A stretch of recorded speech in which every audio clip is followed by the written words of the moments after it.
In this lesson, we'll cover the features and valuation of stock, both common and preferred. Common stock represents ownership. It's an equity position. In finance, we assume shareholders are active owners. Stockholders elect the board of directors who hire top management, who in turn hire down the ladder. Management is acting as agents for the owners, and as such, their goals should be to maximize shareholder wealth, meaning maximize the stock price. Common stock can, but is not required to pay dividends. They are not a liability of the firm as interest on bonds is. Each quarter, the board of directors meets and votes whether or not to pay a dividend and how much to pay. Dividends are not tax-deductible to the firm, and they are ordinary income to stockholders. If a corporation owns a non-controlling interest in another firm, then 70% of dividends received from that ownership are tax-exempt. Thus, many firms own preferred stock in other firms. Remember this chart from Chapter 1? Outside investors, corporate insiders, and analysts have different information and use a variety of approaches to estimate a stock's intrinsic value. In equilibrium, we assume that a stock's price equals its intrinsic value. Outsiders estimate intrinsic value to help determine which stocks are attractive to buy or sell. Stocks with a price below its intrinsic value are undervalued. Those with prices above their intrinsic value are overvalued. There are three techniques to value common stock that we'll cover in this lesson: the discounted dividend model, the corporate valuation model, and the PE multiple approach. We started our valuation of capital assets with bonds in Chapter 7, since bonds are much easier to value than stock. Recall that the value of a financial asset is the present value of its future expected cash flows discounted at an appropriate rate. With a bond, at the time it's issued, we know exactly what each payment will be, and we know when it will be paid. We know exactly how long the bond will be outstanding and exactly what we'll receive at maturity. Contrast that with common stock, which has an infinite life. We don't know when we'll sell it nor what we'll sell it for. We don't know if it will pay dividends or how much they will be. Definitely a bigger challenge. So technically, the value of a share of stock is the present value of all its future dividends, to infinity. The fact that common stock has an infinite life means there's no closed-form solution to the valuation model. So we have to make some simplifying assumptions to come to a valuation method. If we assume that a firm's dividend grows at a constant rate forever, using a Taylor expansion and a lot of math, the infinite valuation model can converge to the constant growth or the Gordon growth model. Note that D0 is the dividend just paid, so it's known, it's history. RS is the required return on the stock, and G is the constant growth rate.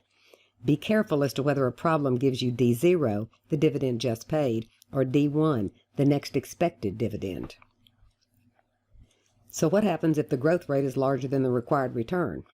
Well, the formula will return a negative stock price, which is not feasible. So the constant growth model requires that the required return is greater than the constant growth rate. The dividend is expected to grow at a constant rate forever. Let's look at each component of the equation. D0 is the dividend just paid. D1 is the next expected dividend. By definition, it's D0 times 1 plus G. G is the constant growth rate, and RS is the required return on the stock. So where do we get that? Cap M, Chapter 8. If we're given a risk-free rate of 3%, a return on the market of 8%, and a beta of 1.2, we can find the required return on this stock, 9%. With D0 equal to $2 and growth equal to 4%, our required return of 9%, we can set up our example on a timeline. If D0 is equal to $2 and we have a constant growth rate of 4%, then D1 is equal to D0 times 1.04. D2 is equal to D1 times 1.04. Discounting each expected cash flow back to time zero. Note that the exponent of each denominator, n in your calculator, is the period in which the cash flow occurs. So D1 discounted back to time zero is $2.08 divided by 1.09. D2 discounted back is 2.1632 divided by 1.09 squared, etc. Using the constant growth model, we only need D1, G, and RS to find the price at time zero, now, to be $41.60. Let's step back and look at our constant growth formula on the top. We are usually solving for the price today, P0. But given D0 and a constant G, we can find the price at any time in the future. P sub t is equal to D t plus 1 divided by R minus G. Suppose we want to find the expected price of our stock 1 year from now. 2 ways to find it. Solve for D2, which we did, 2.1632, and divide by R minus G.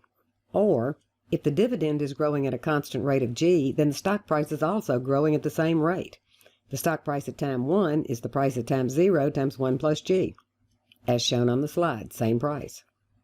An asset can only generate return in 2 ways, cash income or price appreciation. For our stock with a 9% required return, dividend yield is the cash return, equal to D1 divided by P0. $2.08 divided by 41.60, 5%. Capital gains is the price appreciation, which is equal to G, 4%. 9% is equal to 5 plus 4. They have to add up to equal the required return. What if the growth rate is 0? Then the G drops out of the numerator and denominator, and we're left with the constant dividend divided by the required return, which happens to be the formula for preferred stock. As long as dividend growth can be reasonably assumed to be constant forever, finding the value of a share of stock is fairly easy. But what if the stock is growing at a supernormal rate for a few years before settling into a stable growth pattern? We obviously can't use the constant growth model, at least not for the non-normal years, but at some point the growth does become constant. Let's assume our stock is going to grow at 30% for year 1, 20% for year 2, 10% in year 3, and then stabilize at 4% forever. Required return still 9%. The timeline chart lays out the solution technique. Put the growth rates and the required return on the timeline. Calculate the non-constant dividends and the first constant dividend, D4. Use the first constant dividend to find the horizon value or the stock price at the end of the non-constant growth period. Horizon value is the first constant growth dividend divided by R minus G. Note that the horizon value here is P3 equal to D4 divided by R minus G, and it's discounted back 3 years. D4 is not used for anything else. Discount each non-constant dividend and the horizon value back to time 0. Sum them up, and that's the stock price. This method is followed step by step in the video tutorial posted with this lesson. So what does dividend yield and capital gains yield look like for a non-constant growth stock? They're calculated in the same way, but they're not constant. For the first year, dividend yield is going to be $2.60 over 62.78, 4.14. So capital gains yield is 9 minus 4.14, 4.86. Once the dividend begins to grow at a constant rate, dividend yield and capital gains yield stabilize. Dividend yield 5%, capital gains 4%, the constant growth rate. In this example, the dividend doesn't grow for 3 years, then begins growing at a constant rate. The solution technique is exactly the same. As with our other non-constant growth example, dividend yield and capital gains yield are found in the same way. During the non-constant, 0 growth period, the capital gains yield does not equal the growth rate. Once the growth stabilizes, capital gains yield is equal to the growth rate, and dividend yield is equal to the required return minus capital gains yield. This video tutorial walks through a non-constant growth stock example, step by step, including using the TI Business Analyst 2 cash flow worksheet to find the stock value. Note that while the CF worksheet can ultimately be used, you must work out the timeline to find the values to use in the worksheet. Take the time to watch this video and make sure you understand and can find the current price of a non-constant growth stock. If the stock has a negative growth rate, does it still have value? Well, yes. Same example, but now the constant growth rate is a negative 6%. Be careful with the negatives, especially in the denominator of the formula. Capital gains and dividend yield, found in the same way, but since G is negative, the dividend yield makes up for it, being large enough to make the stock attractive. Our second valuation technique is called the corporate valuation model, or the free cash flow model, which values the entire firm, not one share of stock. Remember from our early chapters reviewing accounting, free cash flow is the after-tax operating income minus net capital investment. The formula is shown on the slide. Using the free cash flow model, we don't find a share price, we find the value of the firm in total. To find the value of a share of stock, we need to add the market value of the firm's non-operating assets, subtract the market value of debt and preferred, and divide by the resulting value of common equity by the number of shares outstanding.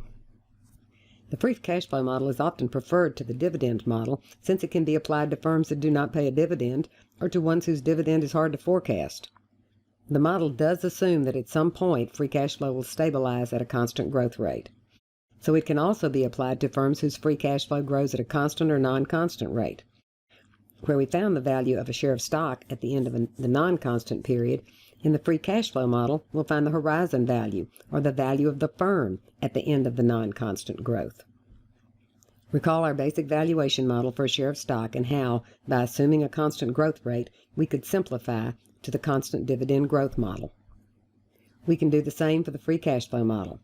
Note that when using free cash flow, we are discounting by the firm's weighted average cost of capital, which we don't cover until Chapter 10, so it'll be given. Using the same assumption of constant growth, we can simplify to a free cash flow version of the constant growth model. Let's walk through an example. Free cash flow for the past year, free cash flow 0, was $100 million. Be sure to pay attention to free cash flow 0 or free cash flow 1, the same caveat as with D0 and D1. The constant growth rate is 8%, cost of capital 12%. The market value of the firm's debt and preferred is $500 million, and the firm has 50 million shares outstanding. Using the free cash flow constant growth formula, we find the value of the firm is $2,700 million. Subtracting debt and preferred, the value of common equity, $2,200 million. Dividing by the 50 million shares results in a stock price, $44. With free cash flow, non-constant growth is frequently not a non-constant percentage, but rather estimates of free cash flow dollars. Other than being presented with dollars and rather than a growth rate, the technique is the same as with a non-constant growth stock. Here we find the value of the firm equal to $877.5. If the firm has $40 million in debt and preferred, 5 in non-operating assets, and 10 million shares, the value of common equity is equal to $877.5 plus 5 minus 40, equal to $842.50. Divide by 10 million shares, share price, $84.25. Our third method is the firm multiples method. This one's more of a benchmark, a back-of-the-envelope technique. Price earnings is the most commonly used multiple, with price to cash flow and price to sales sometimes used when firms don't have positive earnings. This method involves finding comparable firms and using their average P/E ratio against the study firm's earnings to estimate a share price. This technique is subject to serious estimation error depending on how well the comparables are chosen. We don't see preferred stock traded much anymore, but it's out there. Preferred is sort of a hybrid security. It's valued as a perpetuity since its dividend is constant. The dividend is fixed, more like bond interest. A preferred dividend can be skipped, but the firm cannot pay any common stock dividends until the preferred dividends are caught up, called a cumulative provision. Preferred is equity with an infinite life like common stock, but typically non-voting. Note that the formula for valuing a perpetuity is just the constant growth equation with G equals 0. In our example, a preferred stock pays a $5 annual dividend and is currently selling for $100. In this case, we turn the formula around to solve for the required return, 5%. This ends our coverage of stock and its valuation techniques.